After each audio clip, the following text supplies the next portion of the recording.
tonga soa atao anatin'ny fandaharana vokarin'ny tambazotra malina izay vondronan'ireo mpanao gazety mpanao fanadihadiana lalina amin'ny tontolon'ny kolikoly izay arahana amin'ny transparency internationale eto Madagasikara. Fanamby napetraky ny fitondram-panjakana izay notarian'Andriamatoa Andrinirina Rajoelina ao anatin'ny velirano ny fanabeazana ho an'ny rehetra. Izany paikady nentina nanatanterahana izany ny fananganana sy ny fampitomboana ny sekoly manara-penitra ao anatin'ny fehim-potoana fohy. Volana vitsy aorianan'ny fitsanganana anefa dia ahitana fahasimbana sy tsy fahatombanana ireto foto-drafitrasa ka mipetraka ny fanontaniana hoe manara-penitra sy nangarahara tokoa ve ny fananganana an'izy ireny. Mamaly izany ny fanadihadiana ny totoisan'ny fahandriamanarivo tamin'ny Fianarantsoa sy Toamasina ka hitondra ny vony Alarabetsika ny fanazavana.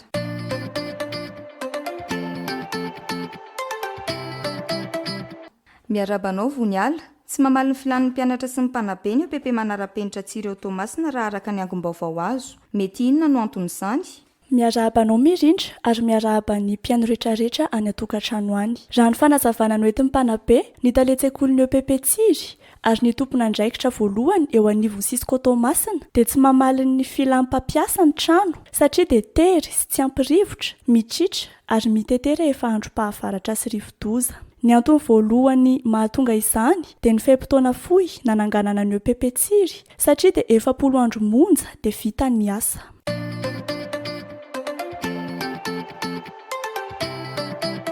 Inona nefa ny faritan'ny lalàna mikasika ny fananganana foto-drafitrasa sy ny EPP manara-penitra? Mazava nefa voalazan'ny lalàna fa 3 volana tsy latsaka eo no tokony ho fahavitan'ny asa raha manaraka tsakany sy andavany ny dingana rehetra. Isan'izany ny fandinihan'ny bureau d'étude, ny teti-bola sy ny lafiny ara-teknika rehetra, ny fanomanana sy ny fanaparitahana ny antso-tolobidy eo amin'ny tsenam-barom-panjakana, ny masotsivan'ireo mpifaninana sy ny fampafahantarana pahibe maso ny nahazon'ny tsena ary ny fanomezan'ny ordonnateur lalana ampiasa ny volam-panjakana. Vita tanteraka ireo vao afaka manomboka ny asa.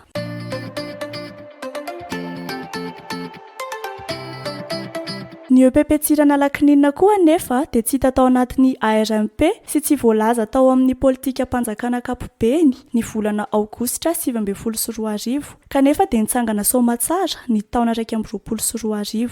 Ny fiadidian'ny Repoblika ary ve sa ny Ministeran'ny Fanabeazam-pirenena no tompon'andraikitra mpanjakana nanasony ny fifanarahana arak'asa ary indrindra vola viaizana nanatanterahana foto-drafitrasa. Tsy nanome fanazavana mahafa-po ary tsy mahalala ny tena fandehan'ny asa nefa ny tompon'andraikitra eo anivon'ny Ministeran'ny Fanabeazam-pirenena sy ny taleparitry ny Maine ao Toamasina rehefa nangatahana fanazavana mikasika ireo.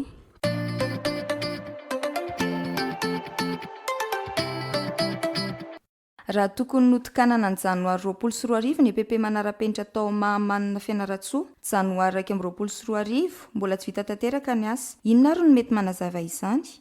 Tsara ihany ny tondrana fanazavana fa raha araka ny tolobidi-mpanjakana dia tao Sahalava ny tokony nametrahana ny EPP manara-penitra fa tsy tao Mahamanina. Intelo ny ova nefa ny toerana satria dia tao aorian'ny Sahalava dia nafindra tao Ambatovory ary Mahamanina ny nametrahana azy farany. Samy manana ny fanazavana ny tompon'andraikitra. Ao ny milaza fa kodaoda ny toerana ka tsy nety tamin'ny ray aman-drenin'ny mpianatra. Ao ny milaza fa tsy tazana tsara ilay EPP raha tamin'ireo toerana roa voalohany ka ny Ministeran'ny Fanabeazam-pirenena no nandidy ny amin-drana toerana ny EPP manara-penitra any Mahamanina. Etsy andaniny mifanila amin'ny EPP Antsorokavo ilay EPP Mahamanina. Isan'ny fepetra takiana ny fananganana an'izy ireny anefa no hoe fokontany betsaka mpianatra tsy tafiditra tsekoly no isafidianana ny toerana. Nanamafy raha tao ny tompon'andraikitry ny Sisiko voalohany eo Fianarantsoa fa disokajy satria 700 ny mpianatra zakan'ny EPP Antsorokavo raha toa ka 900 monja no zakan'ny EPP Mahamanina. Raha ny fanazavan'ny tompon'andraikitra nitarika amin'ny fahataran'ny asa ny disadisa-nisy teo amin'ny orinasa sy ny mpandraharaha, ny valana aretina COVID-19 ary ny fiovana minisitra. Intelo ny ova manko ny minisitra nandritra ny fanatanterahana ny asa. Rehefa miova minisitra dia misy dingana na prosedura maro arahana rehefa hanao passation amin'ny asa goavana tahaka ireny.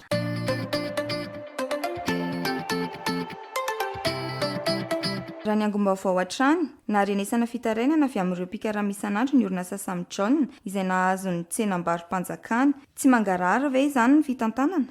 Voalazanao mirindra manjavozavo ny tolobidi-panjakana nahazoany orinasa Sam John ny fananganana ny EPP Mahamanina. Misy fepetra maro takiana amin'ireo mpifaninana mantsy ka izay mahafeno azy no mahazo ny asa. Isan'izany ny fananana traikefa matotra amin'ny fananganana fotodrafitrasa toy ny sekoly. Raha nojerena tao amin'ny CMP anefa dia fanarenana ny tsenan'Ambohimiadana izay nitentina 100 tapitrisa ariary no nitanterahiny orinasa ity mialohan'ny nahazoany ny fanamboarana ny EPP Manarapenitra izay mitentina 700 tapitrisa ariary. Ireo mpikara isan'andro nanangana ny trano ihany koa dia nitaraina ho tsy nandray karama. Ny fanazavana ny eton'ny orinasa moa dia ny hoe nanova chef de chantier izy ireo ka izay no nitarika ny fikorontanana. Raha fitinina azo heverina fa ny tsy fanarahana ny fenitra sy ny lalàna amin'ny feno fananganana fotodrafitrasa ary ny tsy fisian'ny mangarara no isan'ny antony mahamarefo ny EPP Manarapenitra. Ireo tompony andraikitra sy ny ministera voakasikara teo toa tsy misy mahalala sy mahita ny tena fandehan'ny asa ary milaza fa ny fiadidian'ny repoblika ny tompony andraikitra misahana izany. Ankasitrahany isika ny haino hatramin'ny farany ary manasa antsika hiaindreo famelabelaran-kevitra hafa mampahafantatra ireo endrika kolikoly eny amin'ny sehatra maro samihafa. Manao velomantsika rehetra ny aino amin'ny manaraka indray veloma tompoko.